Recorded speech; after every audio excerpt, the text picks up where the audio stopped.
All right, so we're going to just forge ahead with new material today. We're going to talk this week about the American economic system. It's very important to understand government's role in the American economic system. That's a big part of what the national government does in our system is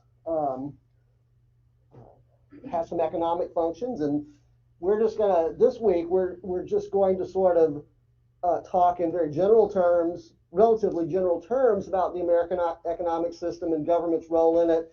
And for those of you who have really looked at the course syllabus and kind of studied on what we're going to be doing this semester, you may have noticed that very late in the semester, right at the very end of the semester, we return to the topic on government's role in the economy, and we look more in depth at some of government's economic functions. Okay, so this week,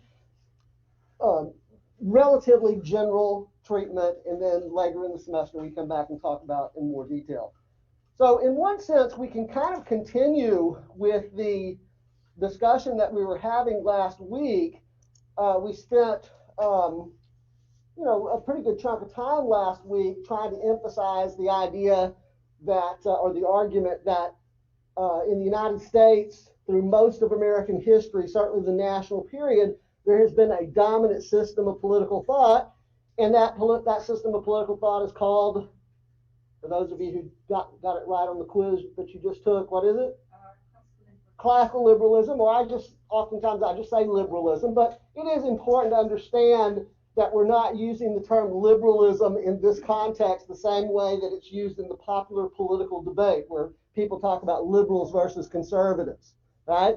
So I think the simplest way to keep on track, to keep thinking about this concept of liberalism or the system of thought called liberalism in the way that we want to think about it is just to think about the paramount value of liberalism, right? The core value of liberalism is liberty. And as I often say, I probably said this last week, all you really need to do to convince yourself of that is consider that the root of the word liberal or liberalism is the same as the root of the word liberty, right? So liberalism is a system of political thought that asserts the rights and liberties of individuals, right? And Americans, as I said last week, by and large, regardless of all the diversity of American society, we're so different from one another in almost every way that you can think of. It seems that the glue, so to speak, that holds American society together, at least to this point, has been the common acceptance of this value of these core values of liberalism. It's not liberty only. Again, I'm not going to go back through all that stuff that we dealt with last week or on the PDF file that I have for you for your reading assignment from last week, but remember some of those values that we highlighted that are consistent with liberalism: liberty, order, rule of law, equality, justice, localism, national unity, republicanism, democracy, capitalism, and so on, right? All of that, Americans by and large accept those values. We don't, and as we said, we don't really get into any serious debate in American political life, or historically we have not, about whether these are values or whether they should be values. We do have debate over how to define them, how to prioritize them when they come into conflict with one another, and how to pursue them when there's a gap between the reality and the ideal. Okay, so all of that stuff that we talked about last week, I'm just trying to refresh your memory a little bit, because now we're going to continue along that line of thinking, focusing up here on this concept of liberty, because it is the defining ideal of American political life. And certainly in the way that we want to think about liberty for this course, we need to understand that it has two different components. So the first is the idea of civil liberties. Okay, civil liberties are the personal freedoms that are guaranteed to the individual. They take the form of negative constraints on the power of government. And oftentimes we think about civil liberties concepts in connection with the freedoms that are protected by the Bill of Rights. So, for example, the First Amendment freedoms. the right of free speech, the right of free press, the right of free, the right of free worship, the right to peaceably assemble, etc. That's a good specific source that we can turn to when we want to think about specific civil liberties rights. So they take the form of negative constraints on the power of government. In other words, civil liberties is a concept that essentially says what government cannot do. Sorry, Professor Fegan, is there any way we can see what's on the overhead? When we talk about civil liberties and we think about the Bill of Rights, it is important to note that the First Amendment begins with the phrase, Congress shall make no law. Right? Congress shall make no law, and then it begins to list the things that Congress shall make no law with respect to. Congress shall make no law respecting an establishment of religion. You're supposed to understand that phrase, Congress shall make no law, is implied with each successive clause, right? Congress shall make no law respecting the establishment of religion. Congress shall make no law prohibiting the free exercise of religion. Congress shall make no law abridging the freedom of speech. Congress shall make no law abridging the freedom of the press. Congress shall make no law abridging the right of the people peaceably to assemble. Congress shall make no law abridging the right of the people to petition government for redress of grievance. That's a half dozen things right there in the First Amendment alone that are off limits to government. These are negative constraints on the power of government, right? And you're supposed to understand that philosophy continues throughout the Bill of Rights. So we go to the Second Amendment, and you're supposed to understand that that's a prohibition against the power of government to abridge the right of the people to keep and bear arms, and so on with the rest of the amendments, right? So in other words, the philosophical motivation of the Bill of Rights for the Americans in the late 18th century was that they believed that people have certain rights, okay? And they believed that government was the principal threat to those rights. If you believe, as they did, that one of the fundamental civil rights of individuals is to freely worship, okay? And if you believe that government is the principal threat to that right of free worship, then it makes sense to write it into the Constitution and say government doesn't have the authority to take that right away. You understand what I'm saying? That's the philosophy of the Bill of Rights. And it is also important to note, and we'll get into this in more detail because we are actually, the main feature for us today is not civil liberties, it's economic liberties. But just to finish off this thought, when we come back and talk about civil liberties rights in detail in a couple of weeks, what we're going to say is that it's important to note that that language of the Bill of Rights is directed at Congress, because the framers of the Bill of Rights recognized that Congress, as the instrument of the majority, was the principal threat to those rights. Is there any way we can see what's on the screen? Hold on just a second. Is there somebody online who's trying to ask a question? Is there any way that we can see what's on the overhead? I feel it, we couldn't see it last week, and I feel at a bit of a disadvantage for that. I was hoping that we could see. They're going to be added, for those of you who are online, they're going to be added later, okay? Where will we be able to find those? Do it during the live session, okay? Okay. Hold on just a second. We had some trouble with this previously.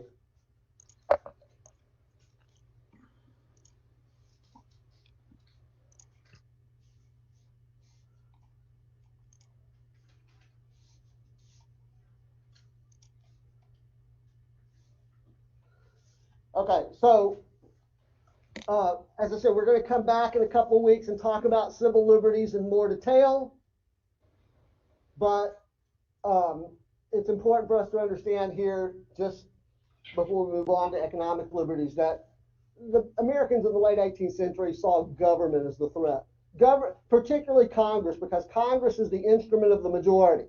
I think the authors of the textbook tell you that many of the American founders were concerned about tyranny of the majority. and mob rule. Quit, kiddies. Quit. Okay? All right, so as I say, the main focus for us this week are economic liberty. So historically, when Americans have thought about liberty, it's had these two components, civil liberties and now economic liberties. So economic liberties include the right of individuals to obtain, control, use, and dispose of the property resources that they own, to exercise freedom of choice in competitive markets, and to engage in entrepreneurial enterprises if they so choose.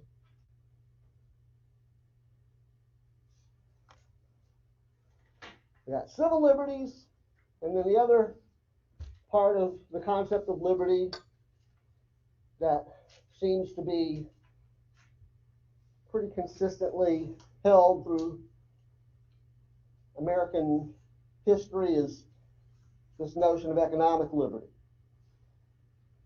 which is the right of individuals to obtain, control, use, and dispose of property resources, to exercise freedom of choice in competitive markets, and to engage in entrepreneurial enterprises if they so choose. So in other words, there's a property rights component to the way that Americans have historically thought about liberty.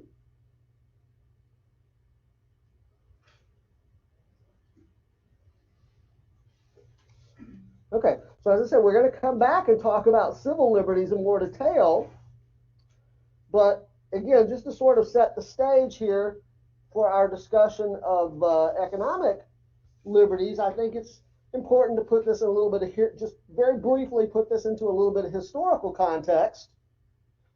You'll recall last week I mentioned 2 or 3 times at least that liberalism was a system of thought that emerged during a particular period of Western history, the period that historians refer to as the Age of Enlightenment. I bet some of you remember from your history course learning about this period of Western history, the Age of Enlightenment. It's a period of Western history that runs from the late 1600s to the early 1800s. So we're primarily talking about the 18th century, right? The 1700s.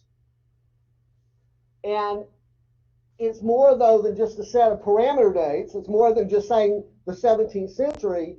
It's really a philosophical and scientific movement of that period, which is characterized by at least these 2 things. I think these are kind of the most broad things that I could say about the Age of Enlightenment. What's the characteristic nature of the Enlightenment period? First of all, the questioning of traditional doctrines, teachings, and values. One of the things that was very different about the Enlightenment as opposed to the previous historical periods in Western history was that both in science, natural sciences, and in social and political philosophy, intellectuals began to question in a very serious and fundamental way, began to question traditional doctrines, teachings, and values. Think about the imagery of enlightenment for a moment, what it suggests. It suggests that somehow Westerners were living in darkness, right? And they didn't really understand the world around them very well. And suddenly, it's kind of like we're sitting in this classroom and we turn off, the lights are off and we shut off the light coming in from the outside. It's very dark in here. It's hard to really make out, what's around us. That's why children, maybe even some adults, are afraid to sleep in the dark, right? They see things that aren't there, or whatever. Somebody comes in and flips on the light switch, and suddenly we see things very clearly. That's kind of what you're supposed to suggest, the imagery of enlightenment. Somehow Europeans, Westerners, were living in darkness. Now, what's the proverbial light switch or the metaphorical light switch? Well, it's the second thing, the free application of human reason. That's the second thing that really characterizes the Age of Enlightenment, is that philosophers and scientists during this period absolutely insisted on the application of human reason in terms of how we understand the world around us.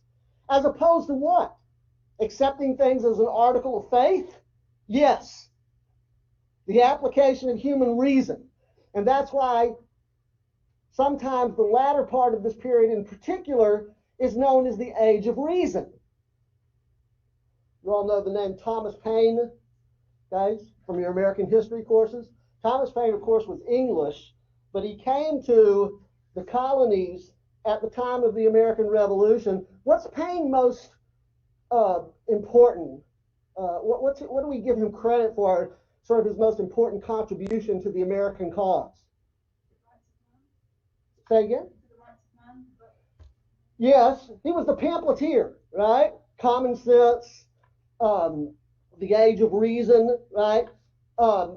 Paine was, intellectually squarely in the Enlightenment. He was absolutely a product of the Enlightenment, as was Jefferson and all of the other American founders, particularly people like Jefferson. The application of human reason.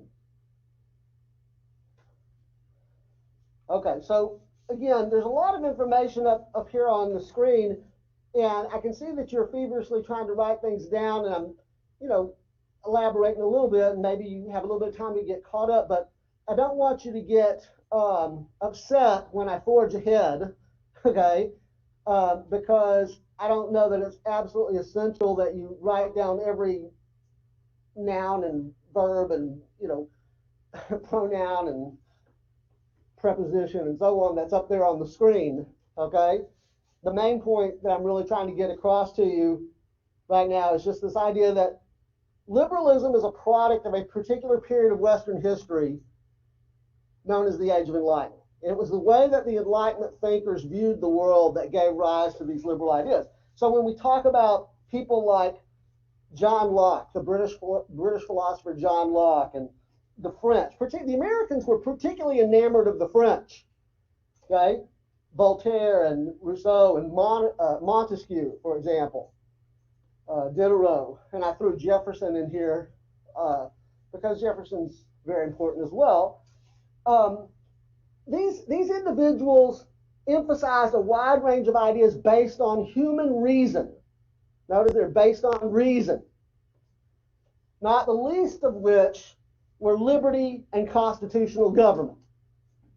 That's one of these are two of the big contributions, interrelated contributions of Enlightenment thinking, this emphasis on human liberty and on constitutional government.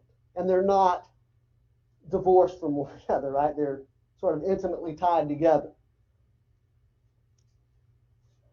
So the political system, or the system of political thought that developed during the Enlightenment and asserted the rights and liberties of individuals and a limited role for government, is called liberalism. Okay. I keep teasing that what we're really interested in for this week is the economic stuff. So let's get right to that. Okay. So while you have these developments going on in the Enlightenment in the minds of people like John Locke and Voltaire and Montesquieu and Diderot and Rousseau and Jefferson during the 18th century, you also have parallel ideas being developed in the minds of economic thinkers, most notably people like Adam Smith, David Ricardo, James Mill, and Thomas Malthus, who rejected mercantilism. I'm going to give you a definition of mercantilism here in just a moment, okay? But they rejected mercantilism as an organizing principle of economies and advocated instead the organizing principles of capitalism. Some of you may know, if you know any of these names on here, it's most likely to be Adam Smith, I think, right? And some of you may know that Adam Smith wrote a treatise on economy that was published in the year 1776. Remember how I told you last week when we were alluding to the Age of Enlightenment, I told you it was important to note that the American founding documents, the Declaration of Independence, the Constitution, and the Bill of Rights, were all drafted at the tail end of the Enlightenment, towards the end of the Enlightenment. That's not a coincidence. They are a product of enlightened ideas, of Enlightenment thinking. It is also not a coincidence that Adam Smith writes his treatise on economy. It actually has a real big, long title. The title, the way they wrote back in those days, something like an economic treatise, the title was an entire chapter. So we just shorten it up. We truncate it and call it The Wealth of Nations.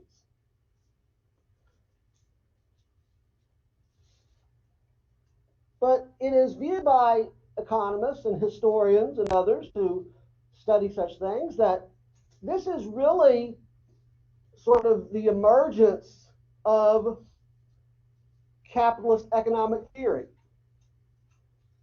And a lot of the assumptions made by the capitalist thinkers were very similar to the assumptions made by the liberal thinkers.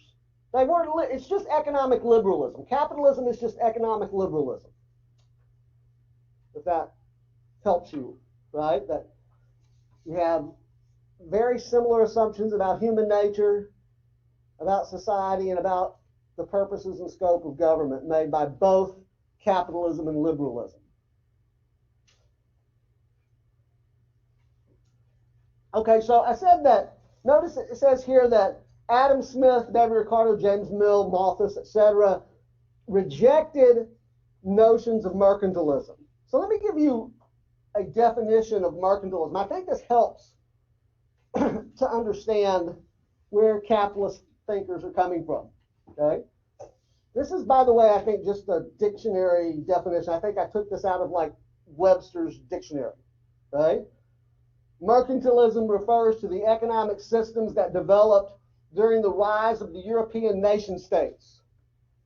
So, as the Middle Ages come to a conclusion, and you have the collapse of feudal arrangements and manorial arrangements, where the landed aristocracy had all the power and the wealth, and you have the emergence of a new class called the capitalist class.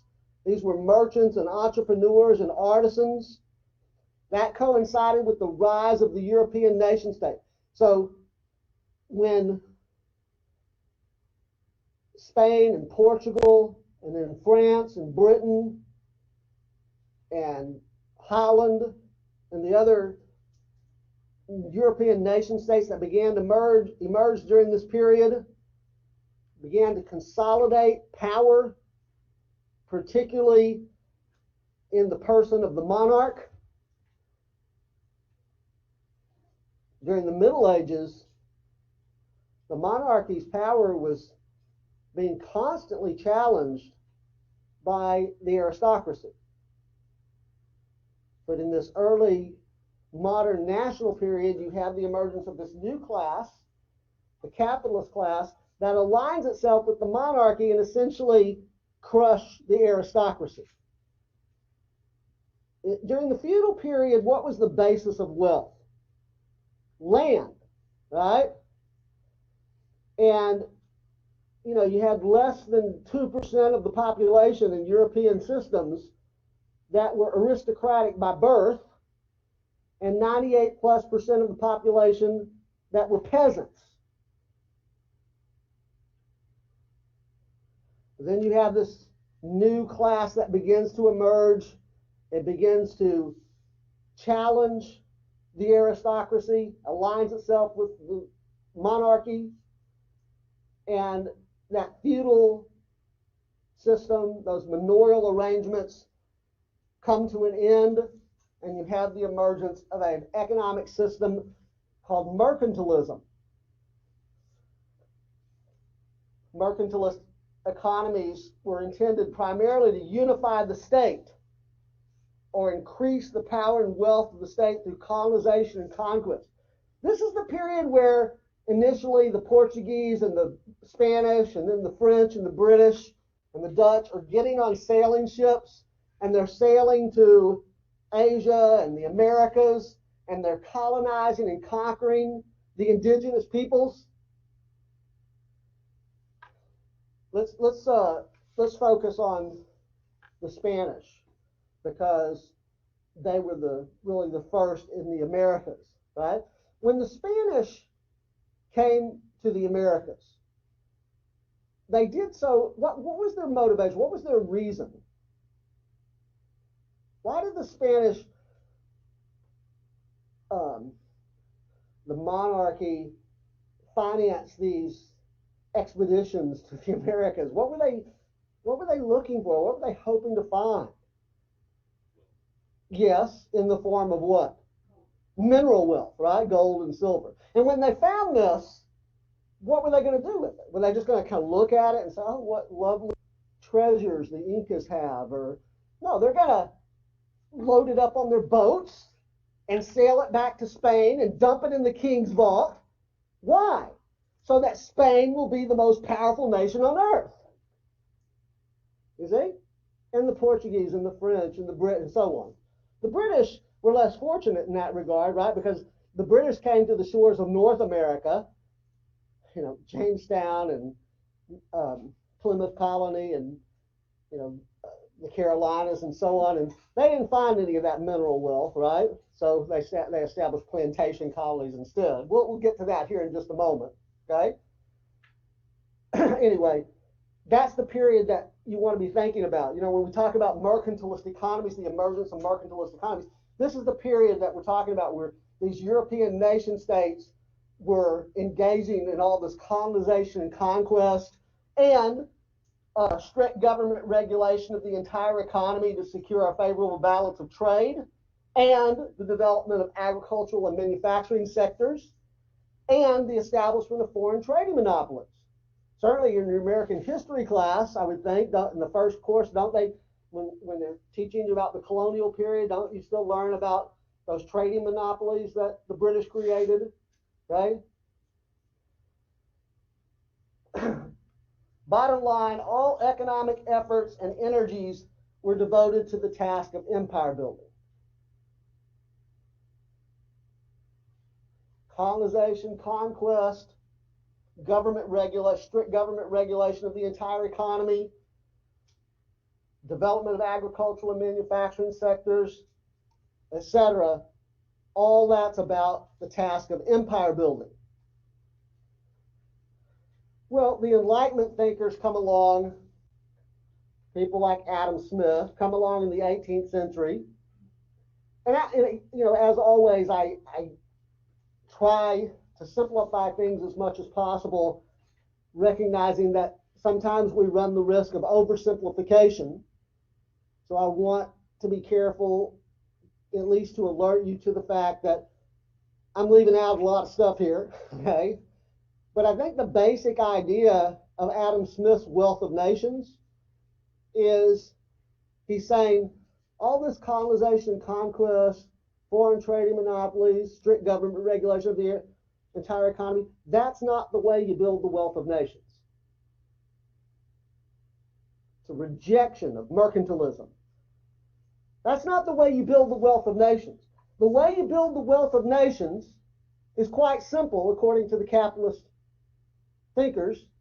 You allow individuals to be free to pursue their own rational self-interests. It's very closely related, I think, to Thomas Jefferson's notion of pursuit of happiness that we mentioned last week. When Jefferson says in the Declaration of Independence, it's not a coincidence that both of these, the Adam Smith's Wealth of Nations and the Declaration of Independence, are both written in 1776. They're not directly connected, but the ideas are certainly connected. So when Jefferson talks about the pursuit of happiness, as we said last week, allowing individuals to be free to pursue their own rational self-interests because they are the best judge of their own rational self-interests. They are most likely to be successful. And when individuals when they have that kind of freedom and they achieve that success that they've identified for themselves, society as a whole moves forward as the sum total of all that individual progress. I think Adam Smith is saying something very much the same.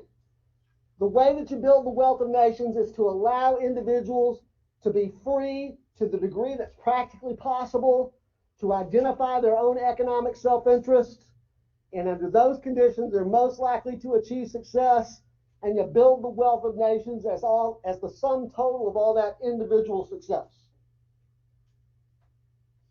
It's more, capitalist theory is more complicated than that, I grant you, but I think that's the basic philosophical idea underlying capitalism. So it's a rejection of mercantilism. Now, before we get into some details of capitalism, let me just remind you a little bit about American history. Just, like a quick show of hands, how many of you remember learning about, in your American history course, the Intolerable Act, the Declaratory Act, Navigation Acts, the Stamp Act, Sugar Act? Okay, that rings a bell for everybody, right? Okay, so what all these had in common was the American experience down to 1763 was essentially doing their own thing. Okay? I've got a little timeline up here on the screen. It begins with the founding of the first English colony in America, 1607 Jamestown. Everybody knew that, right? The first permanent colony, I should say. Okay? Then Plymouth colony, then Virginia, Massachusetts Bay colony, and so on, down to 1732 in Georgia. By the third decade, or by the 1730s, you have all 13 colonies in America. Okay? During this period, the British authorities pretty much let the Americans run their own show. Over there on the side, it says 150 years of salutary neglect. That's not a term that I came up with. Historians have been writing about this period and describing it as a period of salutary neglect for a long, long, long time. The British just, there was no gold, there was no silver, there was nothing exciting too much about the English colonies. So the British government, both the crown, the monarchy, and parliament just pretty much let the Americans do their own thing. You grow up 150 years doing your own thing, and then suddenly someone starts sticking their nose into your business, as we like to say down here in Texas. We don't say business, we say business. Okay? Somebody starts sticking their nose into your business, you don't like it. And that's kind of what happened for the Americans. What happened beginning in 1763 that really sort of changed the relationship between the colonies and Britain? Well, it was the 7 Years' War, okay, or the aftermath of the 7, or as we called it in the Americas, in North America, the French and Indian War. After that war, the British began taking an active interest in governing colonial affairs.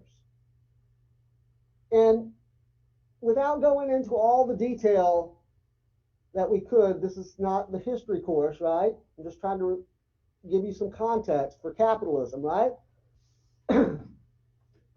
Essentially what the British were trying to do with this slew of acts that were imposed, that the Americans bristled under and they complained about bitterly, was they were attempting to impose a mercantilist economic system on the colonies. Strict government regulation of the economy, right? And the Americans didn't like it very much.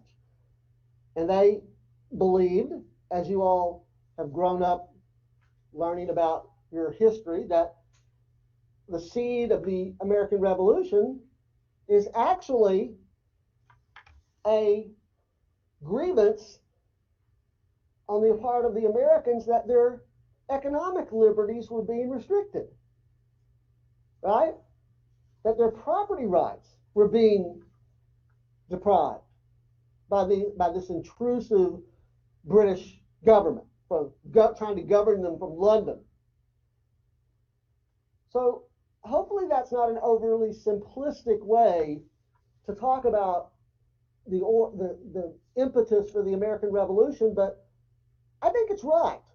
I think that essentially what we have, the American Revolution was really not about the right of free worship. It was really not about some of those civil liberties rights that we're going to come back and talk about. The Americans certainly had pretty well defined concepts of those things during that period. But it was really what they saw as a violation of their economic liberties that is what motivated the American Revolution. Okay, let me pause here for just a second. Anybody have any questions or comments? Again, I think a little bit of history just to remind you of sort of the context of what happened in the founding period and why these concepts of economic liberty are so important and have remained important in the American mentality is essential. Any questions? Okay. Well, let's fast forward and talk a little bit about capitalist economic theory. Let me begin by suggesting to you that every economy must answer three fundamental questions. How many of you have taken an economics course? Okay, one person, two people, okay? I think this is probably the starting point for a lot of introductory economics courses. Certainly, many economics textbooks, introductory economics textbooks will begin with these ideas. Although sometimes you see the number 3 is not, like carved in granite or anything like that, because I've seen economics textbooks where they might have as many as 5 fundamental questions. But for our purposes, we're going to just keep it to 3. Okay? So what are the 3 questions, fundamental questions that every economy has to address? Well, first of all, what goods and services will the economy produce?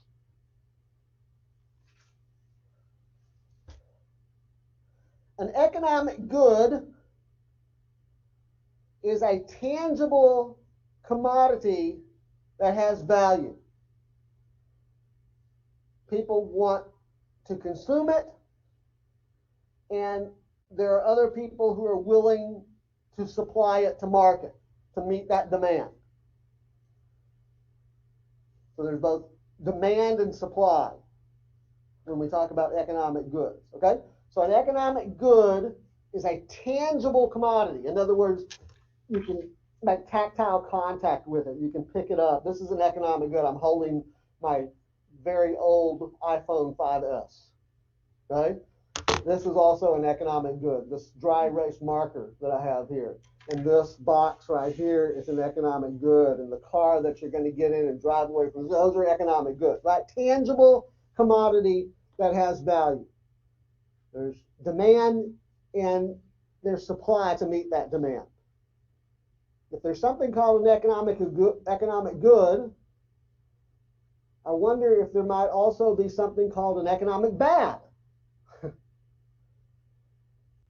tangible commodity that has anti-value, kind of like the opposite of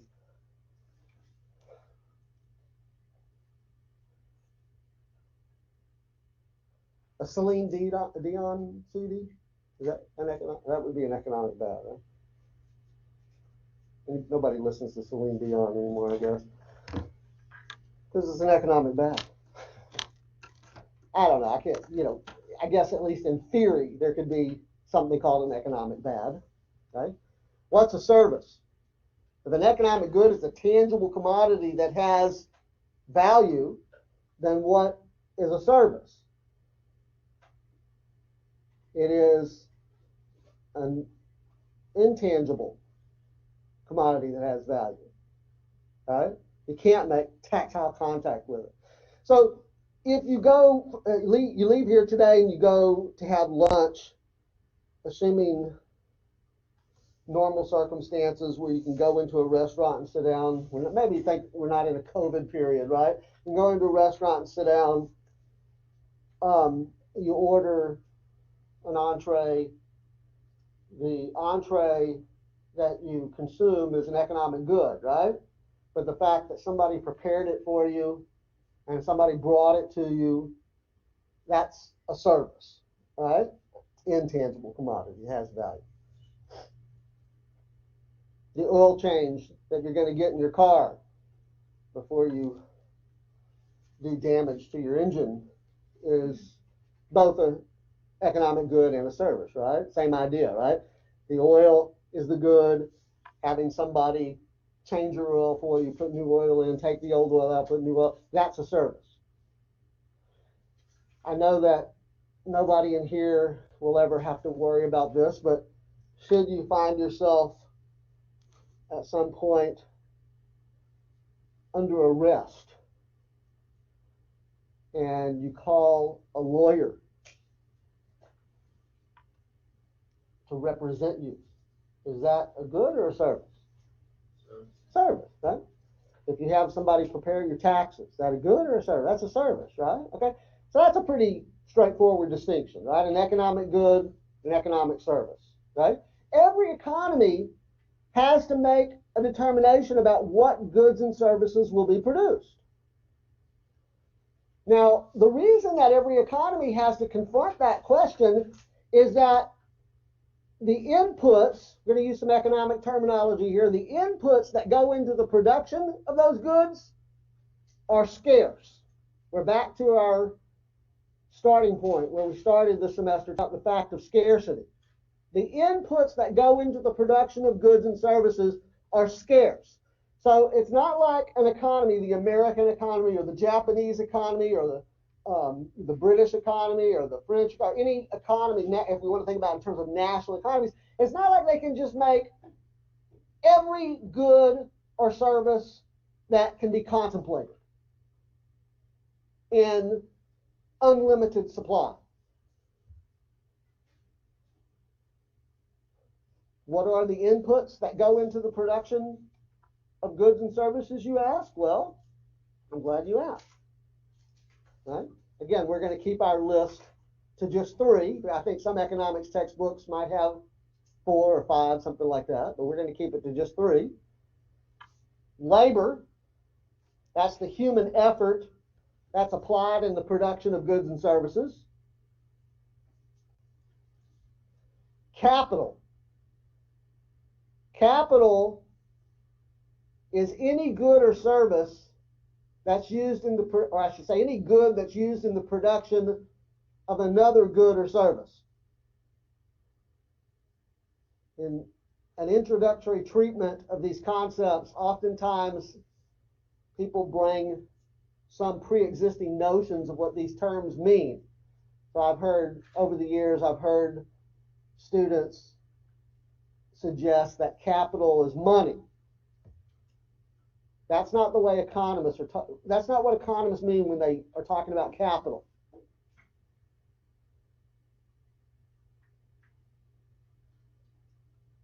Maybe someone might think about investment capital. You know, like you've heard the expression, you have to have money to make money, right? You have to have money, some people would argue, you have to have money to invest in order to make money, right? So, you know, if people are talking about investment capital in that way, fine. But a much more fundamental idea is what we're talking about here. The way economists think about capital, any good that's used in the production of another good. So, for example, a nail gun on a construction site is capital because a nail gun is used to construct homes, houses. An oven in a bakery is capital. A computer and the software on the computer in an accounting office is capital because it's used to prepare financial documents and do file taxes and so on. Okay? So every economy has some labor supply, it has some capital stock, and I use the general heading here, natural resources. A lot of textbooks say land. Okay? There's some endowment of natural resources that every economy has. but it's not unlimited. There's not unlimited natural resources. There's not unlimited capital stock. There's not unlimited labor supply. And so the labor supply that we use to produce pizzas is not labor supply that we can use to produce weapon systems. The capital stock that we use to devote to accounting services is capital stock that we can't use for online learning programs.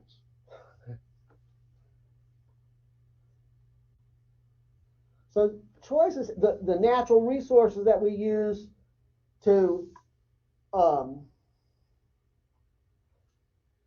make plastics, okay, or natural resources that we can't use to preserve natural areas for the tourist industry. Does that make sense? Okay, so every economy has to confront what goods and services will it produce. And the reason is because the inputs that we just mentioned are scarce. They're not an unlimited supply. Second, how will the goods and services be produced? Will the goods and services be produced using relatively more labor, or relatively more capital, or natural resources? What's the mix of labor, capital, and natural resources that will go into the production of goods and services? We can think about that for the overall economy. We can also think about it in terms of markets for specific goods. So that we might talk about a market for a particular good being labor intensive. Have you ever heard that term before? Have you ever heard like economists or commentators say, well, that market is labor intensive?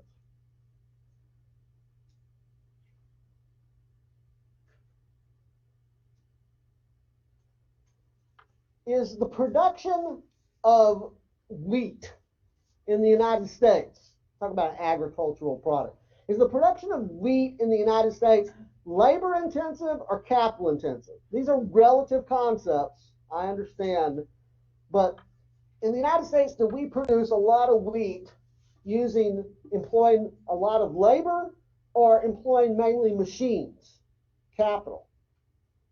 Very few people in the United States employ their labor in the production of wheat, right?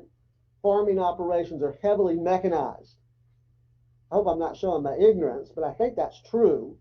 Certainly not a farmer or some kind of expert on agricultural economy, but I imagine that wheat production is heavily mechanized in the United States. So it's capital intensive, right? Whereas maybe the markets for some produce might be relatively more labor intensive. For example, and again, I could be showing my ignorance here, but is the production of, say, strawberries, is that done mainly with a lot of people out in the field picking strawberries, or is it done with machines? It's done with people. That's kind of the way I imagine it happening. Or lettuce or something like that, right? You see, so you see what I'm saying? Like, even when if we're just talking about agricultural products, some are going to be more capital intensive and others are going to be more labor intensive. But that we can think of all different, certainly not limited to agricultural commodities. All right, third is the allocative question. For whom? For whom will these goods and services be produced? Who gets them? That's a familiar question for us to pose here so early in the semester. Every economy has to address that question as well. All right, so with that in mind, I want to suggest the following to you. Okay? I want you to imagine all economies whether real world or just something you can imagine, as something we can place along a continuum where on the far right of the continuum, we have something that we're going to call a laissez-faire economy. Quick show of hands, how many of you have seen this term before? Okay, laissez-faire economy. All right? So you probably have some sense of what it means then, right? The simplest way we can describe a laissez-faire economy is one where there's no government intervention whatsoever.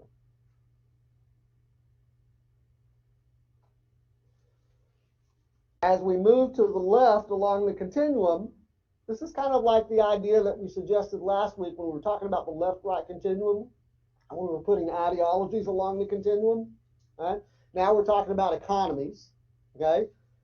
So as we move to the left along this continuum, we are encountering economies that have increasing degree of government intervention. So that when we get down to the far left end of this continuum down here, we have what we're going to call a centrally planned economy.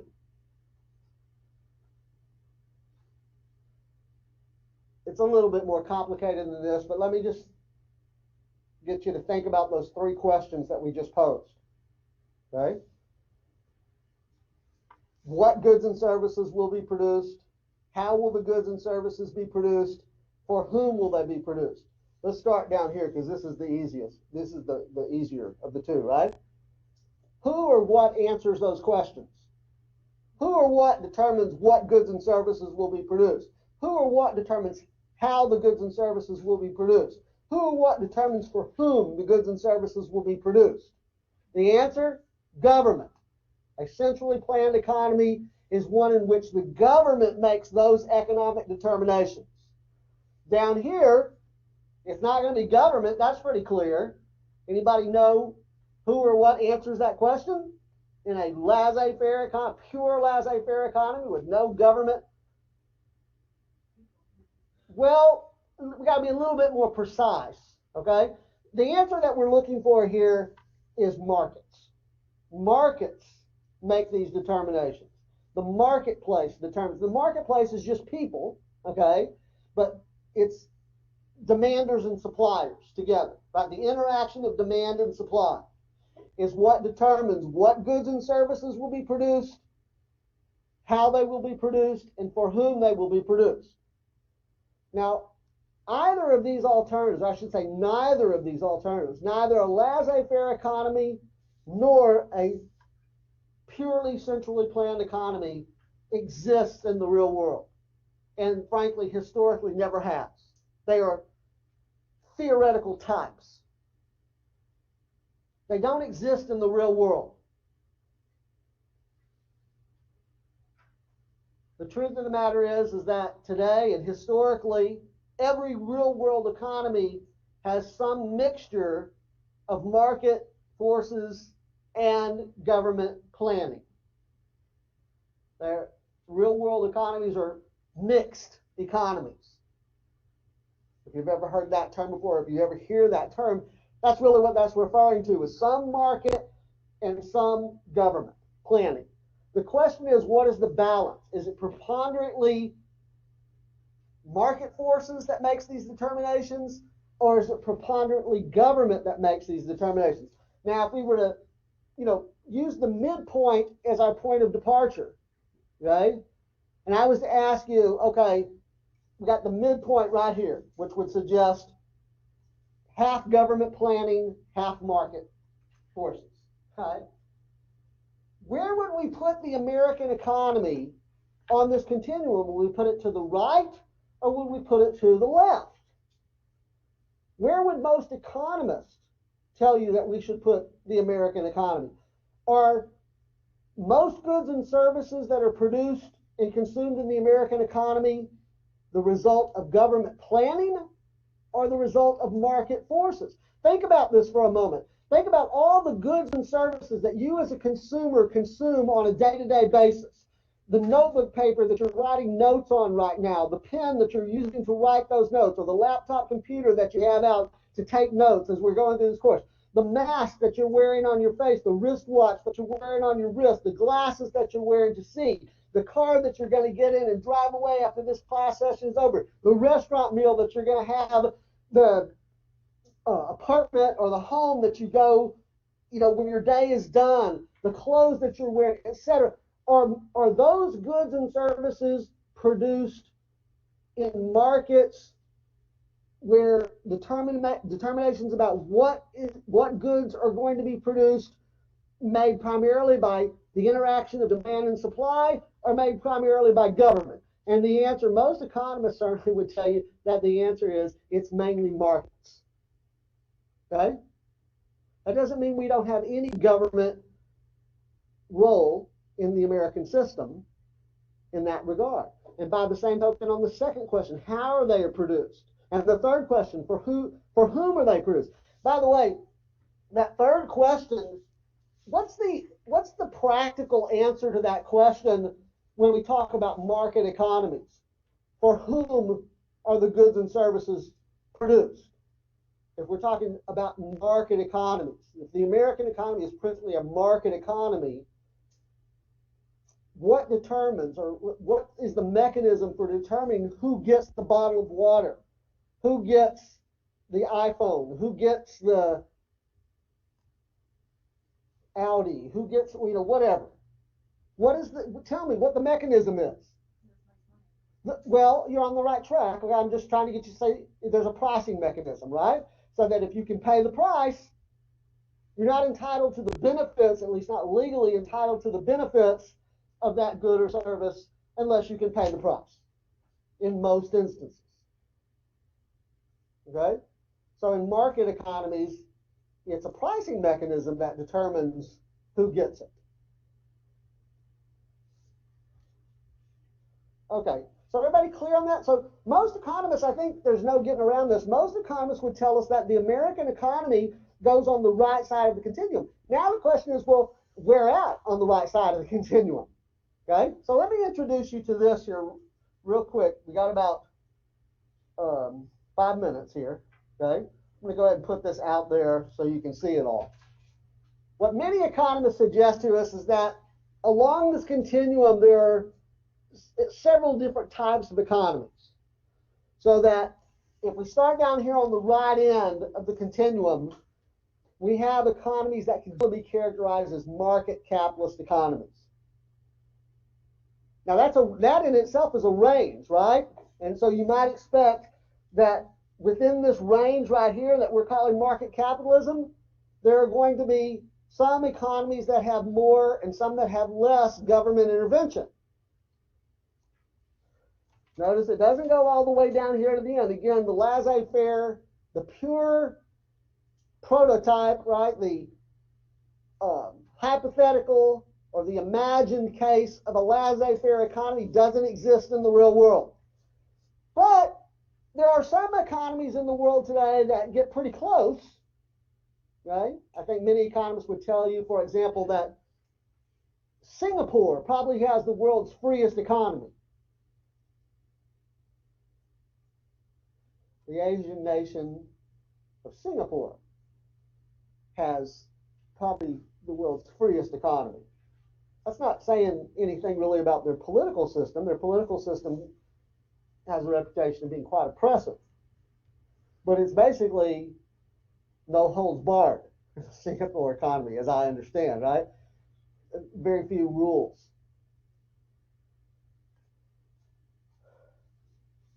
But if you think about most of the Western European countries, certainly the United States, Japan, Republic of China, that's Taiwan, these are countries that fit in this range called market capitalist economies.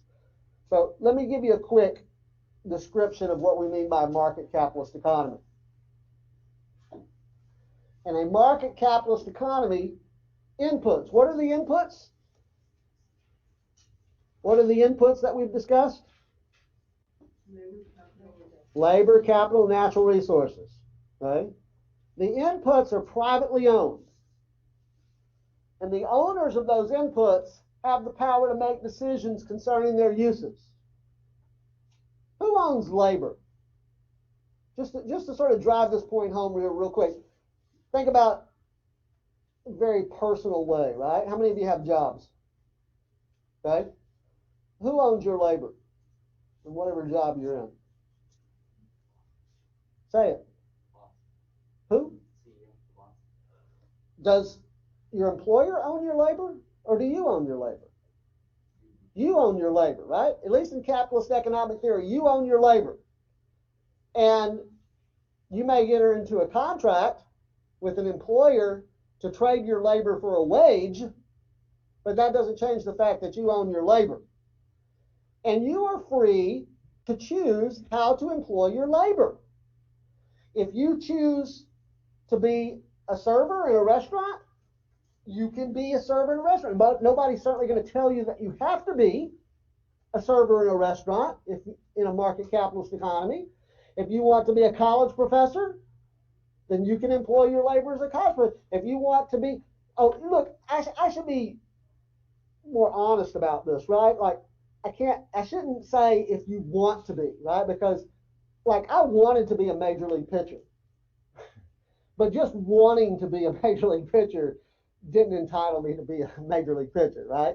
You have to have the talent and ability as well, I suppose, right? But you understand what I'm saying, right? Nobody's going to tell you in a market capitalist economy that you have to go work in a coal mine, but you may choose to go work in a coal mine. Who owns the capital? Well, the capitalist is one obvious answer, right? The owners of the business, right? They own the capital, right? And they choose how to employ it. And the natural resource, well, the owners of the natural resources determine how, for the most part, right? With very, very limited interference by government. That doesn't mean they can do anything they want. It just means that, relatively speaking, little interference by government. Okay, and I've given you a few examples of countries today that have market capitalist economies. So the United States, that's ROC, Republic of China, Japan, and most of the countries of Western Europe. I would put Canada on there as well. Right? Many countries that go on this under this heading, where their national economies would be described as market capitalist. But not all market capitalist economies are identical. Right? Some have more government intervention, some have less government intervention. That's really the important point I'm trying to get to here.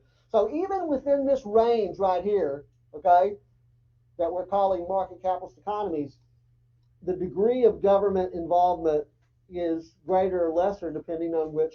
I just said Canada has a market capitalist economy. I'm certainly not an expert on the Canadian economy, but I'm going to stand by that assertion. But you tell me, based on what you know, would you say, compared to the American economy, is there more of a government role in Canada or in the United States? I think most economists will probably tell you that in Canada, the government plays more of a role than it does in the United States. The degree of government intervention in the United States and the American economy is relatively limited.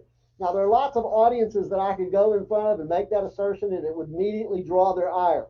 I imagine going in front of a group of small business people, for example, and asserting in the United States government, there's relatively little government intervention. And they would probably politely ask me to leave because they're convinced there's no part of their operations that the government doesn't stick its big, fat, ugly nose in. Many of them are convinced that, right?